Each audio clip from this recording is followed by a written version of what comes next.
Hey everyone, and welcome to today's Explainer. I am so thrilled you're joining me because today we're decoding a medical reality that is literally hiding in plain sight for millions of people. We're going to take a structured, highly focused look at a condition that is way too often dismissed as just an annoying habit, and that is sleep apnea.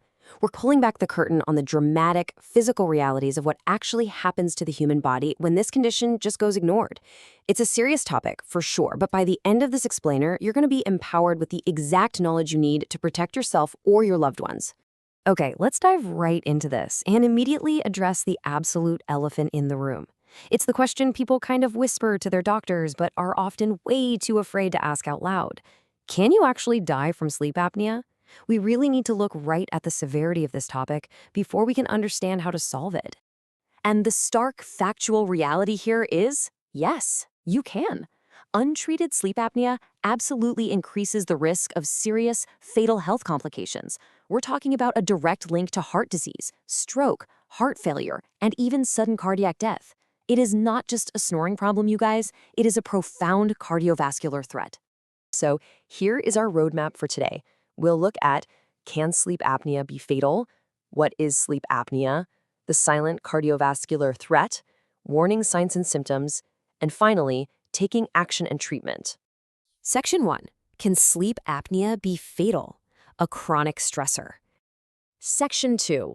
What is sleep apnea? The underlying condition. So the crucial point here is framing the severity of this condition. You need to understand that sleep apnea rarely acts alone, like some sudden poison.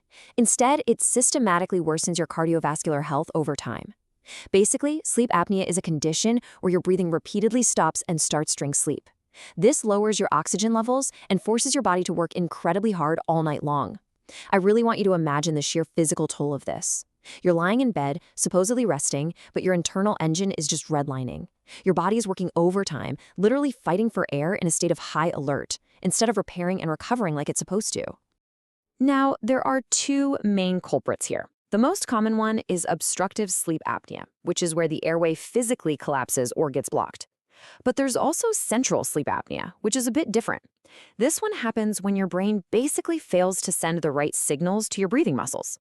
Both are super serious, but central sleep apnea is particularly concerning for people who already have existing heart failure. Ultimately, the danger depends entirely on your overall health. Section 3. The silent cardiovascular threat. The hidden damage. The real danger of sleep apnea is the hidden, invisible damage occurring right beneath the surface while you're completely unconscious. And this brilliantly illustrates exactly how that biological chain reaction happens. First, your breathing stops. Next, your oxygen drops significantly. This triggers immediate inflammation and causes your blood pressure to violently spike. And finally, your heart takes the strain. Night after night, this cascade causes irregular heart rhythms and major cardiovascular stress, directly linking untreated sleep apnea to sudden cardiac death. The contrast you see here is honestly a bit alarming. On one hand, you have these short-term annoyances, right? Daytime sleepiness, poor concentration, morning headaches, waking up gasping. But if left untreated, those transform into severe long-term risks: high blood pressure, atrial fibrillation, the progression of heart failure, and a massive risk of stroke. Now, what's really interesting about this is the quote right here. Sleep apnea does not always kill directly, but it can raise the chance of fatal events over time by damaging the heart and blood vessels. I mean, that perfectly captures the concept of cumulative impact. It's not usually about passing away peacefully in your sleep on a random Tuesday. It's all about that wear and tear over years and years that eventually causes the cardiovascular system to just buckle. Which naturally leads to a massive question. Does sleep apnea actually shorten life expectancy? Well, the data from sources like the NIH indicates, yes, it certainly can. But it's not a simple one-size-fits-all prediction. The risk varies greatly based on the severity of the condition, how frequently those oxygen drops occur during the night, your age, and whether you have comorbid conditions, like existing heart disease. Section 4. Warning signs and symptoms. Recognize the problem. Let's move to and see how this builds because we really need to know what to look for. If you or your partner experience any of these symptoms, please pay close attention. Loud snoring, witness breathing pauses where someone literally stops breathing, choking at night, or severe daytime sleepiness. Major health institutions, including the Mayo Clinic and the NHS, specifically warn that these are urgent warning signs. This is literally your body sounding the alarm that a medical evaluation is needed. But listen, that risk goes from just urgent to critical if you combine those previous symptoms with some very specific red flags. If you experience sleep symptoms plus chest pain, fainting, known heart failure, stroke symptoms, or if you're falling asleep at the wheel while driving, you represent a significantly higher risk category. This requires prompt, immediate testing. Seriously, do not wait.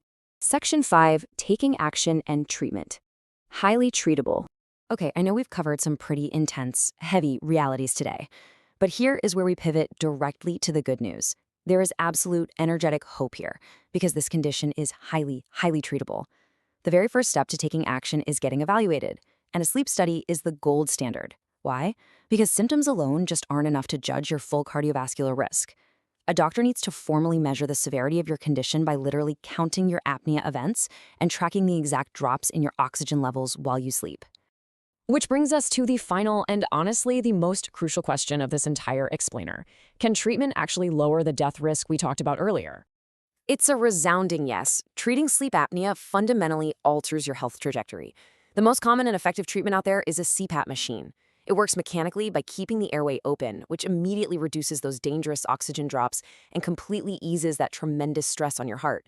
Studies suggest that patients who consistently use their treatment do significantly better than those who don't. And honestly, getting equipped is easier than ever right now. Providers like cpapRX offer machines, masks, at-home sleep testing solutions, and expert support to help you manage this precisely. So, I want to leave you with this final, provocative thought today. Next time you or a loved one brushes off a noisy night's sleep, ask yourself, are you just snoring, or is your heart working overtime?